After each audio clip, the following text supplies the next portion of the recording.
Olá, você que me segue no Rodrigo Silva Arqueologia, nós estamos aqui de volta para mais um bate-papo semanal para falarmos sobre Bíblia, teologia, religião e assuntos relacionados a essas temáticas. E hoje eu quero tratar com vocês brevemente de uma passagem ou algumas passagens do Evangelho que têm me impressionado muito.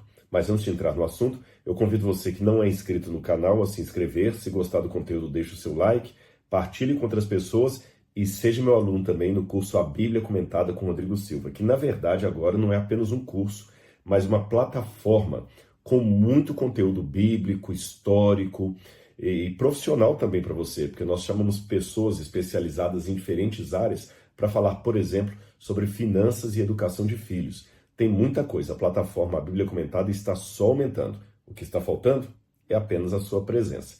E se você já é meu aluno ali, se você já faz parte da plataforma, deixa aqui o seu depoimento se você está gostando do conteúdo, se está edificando a sua vida. Muito bem, eu gostaria de falar um pouco hoje sobre uma inusitada parábola de Jesus. Eu digo inusitada porque, diferente das outras parábolas, que Jesus geralmente conta uma história e faz uma aplicação, esta aqui ele dramatiza. Esta dramatização ela está no Evangelho de Mateus e no Evangelho de Marcos. Em Lucas, ela aparece de maneira contada ligeiramente diferente. Então, vou ficar apenas com as versões de Mateus e de Marcos. Diz assim, Marcos capítulo 11, versículos 12 em diante. Na minha tradução traz assim: No dia seguinte, quando saíram de Betânia, Jesus teve fome. E vendo de longe uma figueira com folhas, foi ver se nela acharia alguma coisa. Aproximando-se dela, nada achou, a não ser folhas, porque não era o tempo de figos. Então Jesus disse à figueira: Nunca mais alguém coma dos seus frutos. E os discípulos de Jesus ouviram isso. Depois desse episódio, os discípulos devem ter se perguntado o que ele quis dizer com isso, porque essa atitude, Bertrand Russell chegou até a usar essa parábola para criticar Jesus como sendo alguém que estava tendo um ato de destemperamento, de falta de controle emocional. Nada disso. Eu vou explicar para vocês daqui a pouquinho o contexto desse comportamento estranho de Jesus e por que Jesus o fez. O fato é que depois de Jesus ter amaldiçoado a figueira, os discípulos, juntamente com ele, seguiram para Jerusalém. Jesus entrou no templo. Ali Jesus purifica o templo, expulsando dele os vendilhões, os cambistas e falando com autoridade divina: a minha casa é uma casa de oração e vocês estão transformando-a num covil de ladrões, de salteadores, conforme a tradução aqui. E depois daquele episódio tenso, os discípulos passaram na manhã seguinte, aí continua o texto no verso 20, e passando eles pela manhã, viram que a figueira estava seca desde a raiz. Então Pedro, lembrando-se, falou: Mestre, eis que a figueira que o Senhor amaldiçoou ficou seca.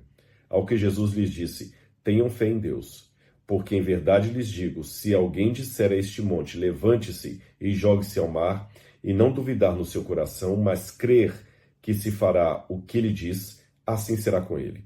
Porque digo a vocês que tudo o que pedirem em oração, creiam que já o receberam, e assim será com vocês. E quando estiverem orando, se tiverem alguma coisa contra alguém, perdoem, para que o Pai de vocês que está nos céus perdoe as ofensas de vocês. Por que Jesus teve essa atitude? Por que a figueira secou? Em primeiro lugar, deixe-me mostrar para vocês uma outra parábola da figueira que Jesus contou também no Evangelho de Mateus.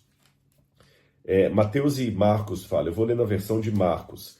Marcos capítulo 13, versículo 28 diz assim: Aprendam, pois, a parábola da figueira. Quando já os seus ramos se renovam e as folhas brotam, vocês sabem que o verão está próximo. Assim também vocês, quando virem acontecer estas coisas, saibam que está próximo, às portas. Em verdade lhes digo que não passará esta geração sem que tudo isso aconteça. Passará o céu e a terra, porém as minhas palavras não passarão.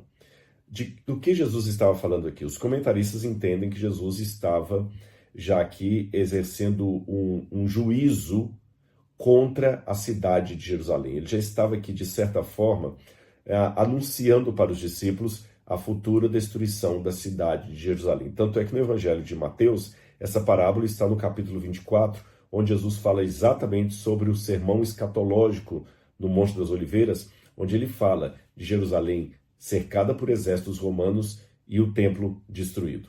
E ele sofre com aquela profecia, não é algo fácil. E ele fala, vocês, quando vem a figueira mudando seus ramos e dando folhas, vocês sabem que o verão está chegando.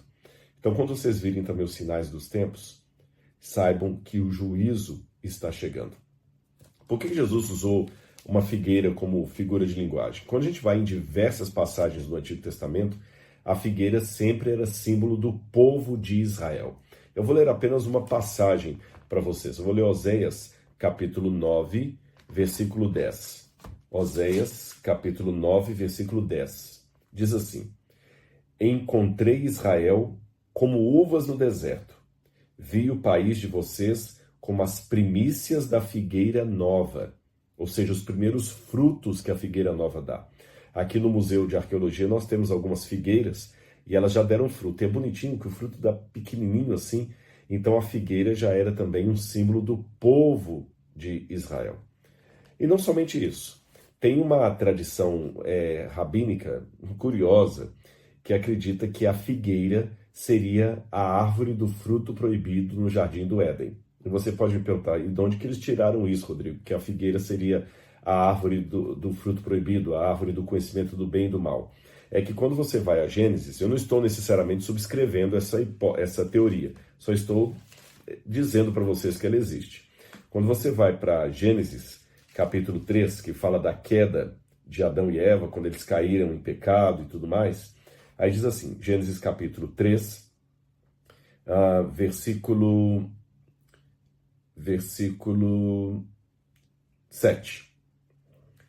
Vou ler o 6 também. Vendo a mulher que a árvore era boa para se comer, agradável aos olhos, e árvore desejável para dar entendimento, tomou do seu fruto e comeu. E deu também ao marido, e ele comeu. Então os olhos de ambos se abriram, e percebendo que estavam nus, costuraram folhas de figueira e fizeram cintas para si. Então essa tradição judaica acredita que o fato de Adão e Eva terem feito cintas para si de folhas de figueira, e este verso está imediatamente depois deles terem comido o fruto proibido, então entende-se que a figueira seria a árvore do conhecimento do bem e do mal. Eles viram aquele figo ali, saboroso, Eva comeu, depois deu ao seu marido, e quando abriram os olhos, ali ainda diante da árvore, desesperados, eles pegaram folhas daquela árvore proibida e fizeram uma cinta para si. Ou seja, eles tentaram remediar o seu problema com o fruto do seu próprio pecado. Bom, será que isso é verdade ou não? Eu acho curiosa essa interpretação judaica. E alguns comentaristas cristãos, com base nisso, chegam a dizer que quando Jesus amaldiçoa a figueira, é como se ele estivesse simbolicamente extirpando do mundo, ou antevendo, anunciando a sua atuação de extirpar do mundo aquele pecado que entrou para uma árvore do conhecimento do bem e do mal. É como se ele amaldiçoasse aquela árvore da qual Eva comeu e veio então todo o sofrimento humano. Seria essa a analogia. Mas outros comentaristas, como eu falei, pensam que não, que a figueira aqui representa Israel. Seja como for, esse ato sui generis de Jesus, ele fazia parte das práticas pedagógicas do período greco-romano. Eu vou explicar isso para você. Desde a época dos gregos, você tem isso muito, por exemplo, entre os cínicos, Diógenes fazia isto, Sócrates fazia isto, os sofistas também faziam. Uma das formas que um professor tinha de ensinar algo aos alunos era representando o conceito através de um ato teatral. No Antigo Testamento, nós também encontramos os profetas usando o mesmo recurso dramatúrgico para ilustrar uma mensagem deles. Por exemplo, quando Oséias se ajuntou a uma mulher adúltera, prostituta, para casar-se com ela. E por que ele fez aquilo? Aquilo foi um ato profético, um ato teatral, mas não entenda esse teatral no sentido de teatro moderno da palavra. Eu disse teatral no sentido que é um ato dramatizado, tá certo? E esse ato chamava atenção para a mensagem que o profeta queria dar. Então, voltando ao caso de Oséias. Ele estava com Gomer, ele pega Gomer, que todo mundo sabia que era uma mulher de caráter duvidoso, uma mulher imoral, e ele pega aquela mulher, dá para ela o título de esposa, dá o braço para ela e começa a andar na praça. Quando ele começa a andar na praça, as pessoas viram e perguntam: o que você está fazendo?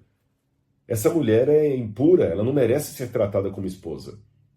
Aí Oséias fala: vocês estão surpresos porque eu estou tratando assim, embora ela seja uma adúltera? Pois é da mesma forma que eu a estou tratando que o nosso Deus está tratando Judá e Israel, que também são adúlteros aos olhos do Senhor, porque quebraram a aliança com o Senhor. Então, se vocês estão indignados com o modo de eu tratá-la, saibam que é com essa paciência que Deus está tratando vocês.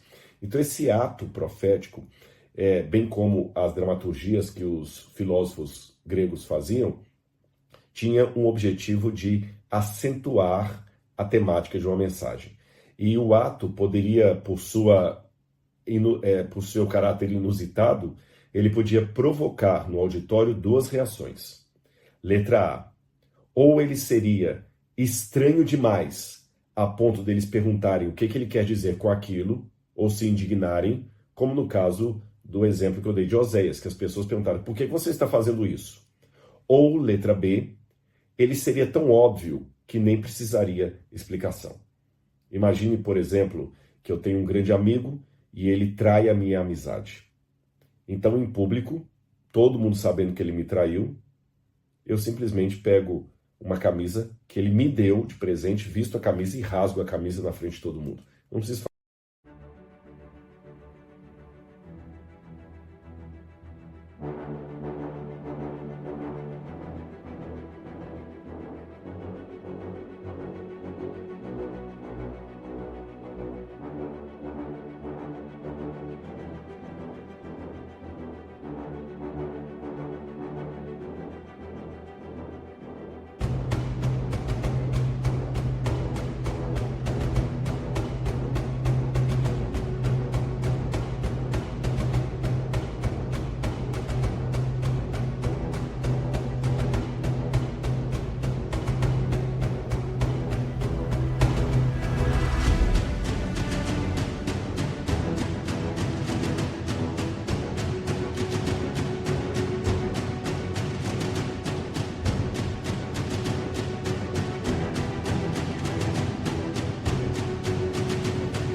falar nada. Olha aqui, olha.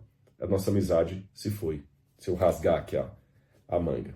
Na cultura do Oriente Médio, especialmente a cultura judaica, até hoje, eles têm muitos atos teatrais que ilustram verdades religiosas, liturgias. Por exemplo, a Páscoa para o judeu é um ato teatral em família, porque o pai senta todos os filhos à mesa e ele não se limita a contar a história do Êxodo. As crianças têm que comer as ervas amargas, eles têm que comer o pão sem fermento, ou seja, eles têm que ter a mesma sensação, a mesma experiência sensorial daqueles que saíram do Egito. Então, por isso que eu falei, não basta o pai contar a história, eles têm que viver a história, dramatizá-la. Uma ceia de Páscoa dura às vezes de 2 a 3 horas, às vezes até 4 horas em família. Outro exemplo que eu poderia dar para vocês é o luto. Quando morre alguém na família de um judeu, a primeira coisa que ele tem que fazer é rasgar um pedaço da roupa que ele está. Ou ele rasga o bolso, ou ele corta aqui, ou rasga um pedaço aqui. Ele, pode ser a camisa que ele tiver, ele rasga. Ele rasga e fica com aquela roupa de luto vários dias. Aí ele senta no chão. Vocês já viram também algumas situações, às vezes, de mulheres, especialmente da cultura árabe, quando elas estão assim, angustiadas, elas pegam terra, jogam na cabeça, pegam o cabelo, começam a puxar o cabelo. Então eles são muito dramatúrgicos, culturalmente falando. E, como eu disse, isso era usado no passado para simbolizar alguma coisa. Você deve estar querendo agora um exemplo dos gregos, né? Já que eu falei de Diógenes, o filósofo cínico, há um episódio, por exemplo, que Diógenes resolveu morar numa barrica num barril junto com cachorros. E quando as pessoas perguntavam por que você está morando com os cachorros, ele fala, porque eu quero ter humildade suficiente para morar com eles. Então ele queria passar uma mensagem. Assim funcionava o ato do profeta ou a dramaturgia do filósofo. E Jesus também várias vezes teve atos do profeta, quando, por exemplo, aquela mulher foi levada em flagrante adultério até Jesus, e ele, antes de responder aos acusadores da mulher, começou a escrever com o dedo no chão, o que alguns comentaristas presumem que ele estaria escrevendo os mandamentos que mostravam os pecados daqueles homens. Por isso que ele estava escrevendo. Outra feita, ele estava no barquinho com os discípulos, ele colocou um travesseirinho e começou a dormir enquanto a tempestade se iniciava. Era uma forma de demonstrar para eles algo. E aqui, ao amaldiçoar a figueira, o que me chama a atenção é o seguinte: Jesus não amaldiçoou a figueira porque ela não deu fruto. Ele amaldiçoou a figueira porque ela aparentou ter fruto. Veja, não era a época do figo, mas ela estava carregada de folhas. Ela parecia que tinha figueira. Não é que Jesus foi enganado, não. Não se trata disso, ou que ele cometeu um equívoco, ou ele ficou revoltado e por isso ele... Não, Jesus aproveitou o momento para usá-lo como ferramenta didática de uma mensagem que ele queria dar. Todo mundo pensou que a figueira talvez tinha folhas, e Jesus foi até ela. E os discípulos devem ter visto, mas Senhor, não está com fruto. Mesmo assim eu vou procurar. Eu vou fazer a minha parte. E por ela aparentar ter fruto e não dar fruto, é que ela foi amaldiçoada.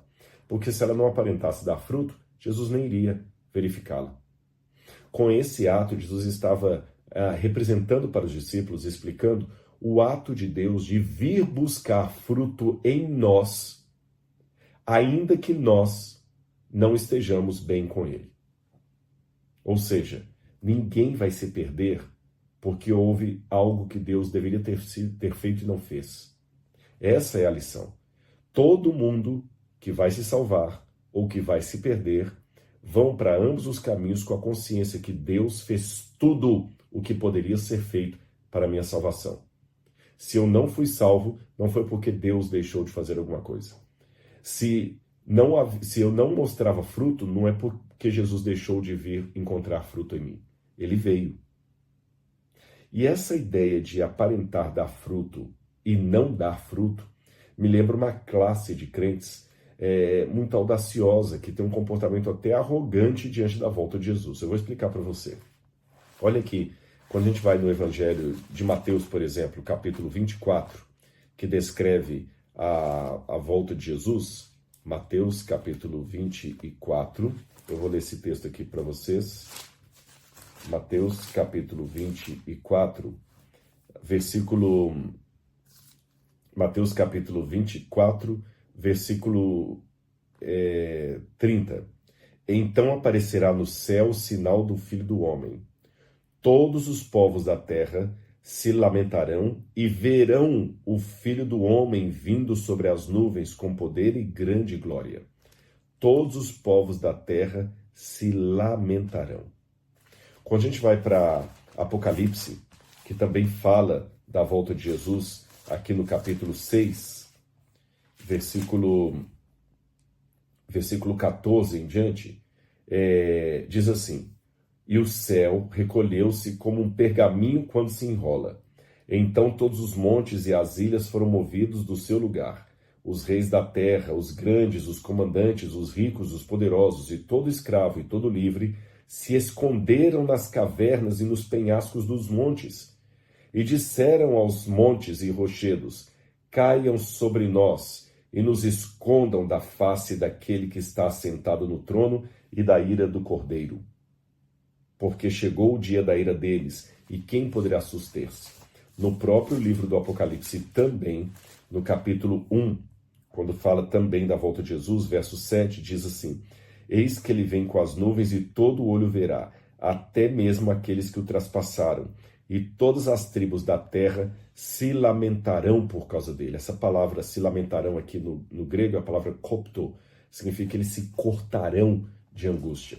E esse se cortar de angústia não deve ser confundido com aquela aquela disfunção emocional, onde a pessoa se automutila por problemas emocionais. Aquilo ali é algo que nós devemos tratar com respeito e tem que ter tratamento, acompanhamento médico. Aqui não, é um retalhar do corpo ritualístico, como os profetas no passado pagãos faziam para chamar a atenção dos deuses. Eles se cortavam. No episódio de Elias com os profetas de Baal em cima do Monte Carmelo, diz que os profetas de Baal começaram a gritar, e como Baal não respondia, eles começaram a cortar o próprio corpo.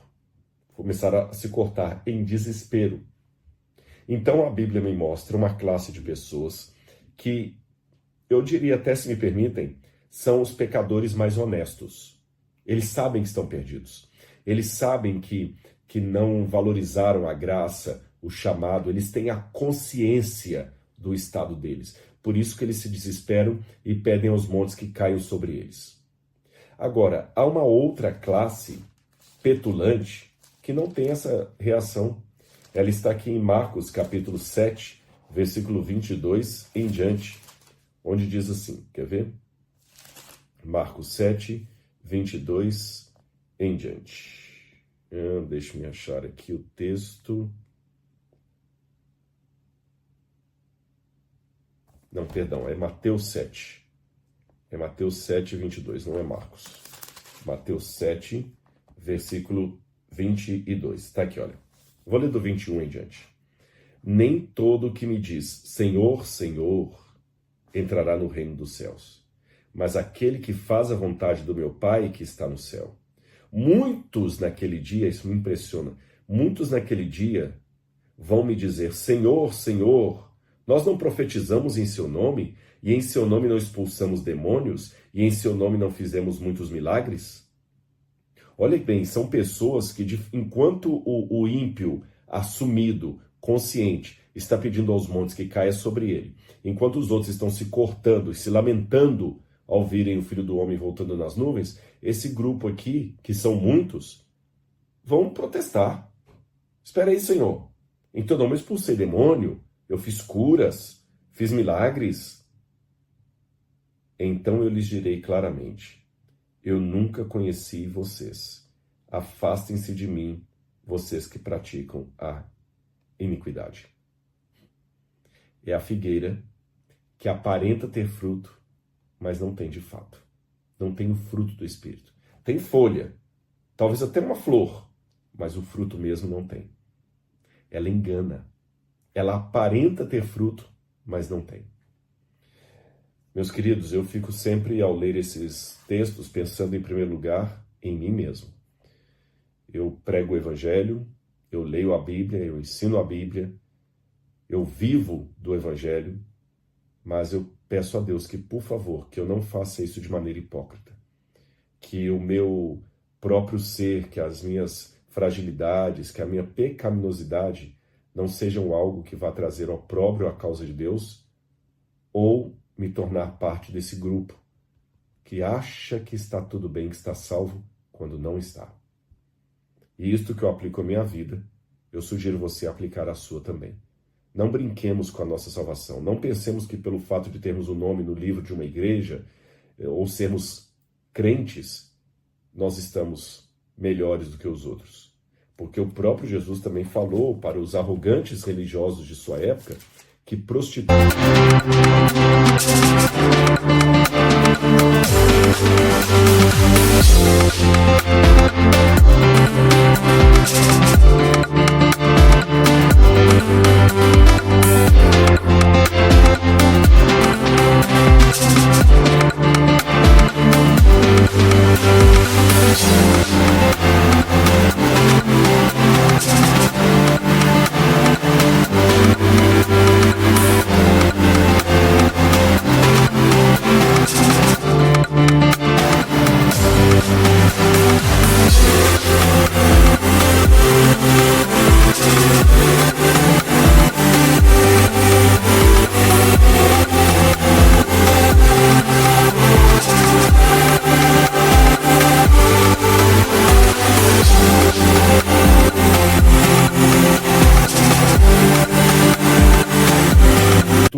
e publicanos iriam entrar no céu antes deles, ou no lugar deles, que é a expressão idiomática, eles precederão vocês no reino, significa que eles vão entrar no lugar de vocês. Eu sou cavalheiro em todas as coisas que eu puder ser. Todas. A minha esposa sempre abre a porta do carro para ela, mas tem uma única situação em que eu não vou ser cavalheiro, eu não vou dar o meu lugar para outro.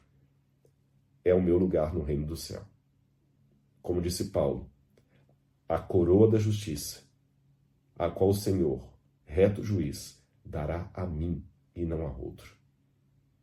Não deixe que o espaço reservado para você no céu seja ocupado por outra pessoa porque você não valorizou o tempo de oportunidade. Aprendamos a parábola da figueira. Que Deus abençoe sua vida, um grande abraço e não esqueça de me seguir nas redes sociais, dar o seu like se você gostar e se matricule também aí na plataforma A Bíblia Comentada. Nós temos muito assunto para conversar sobre a Sagrada Escritura. Um abraço, tchau, tchau.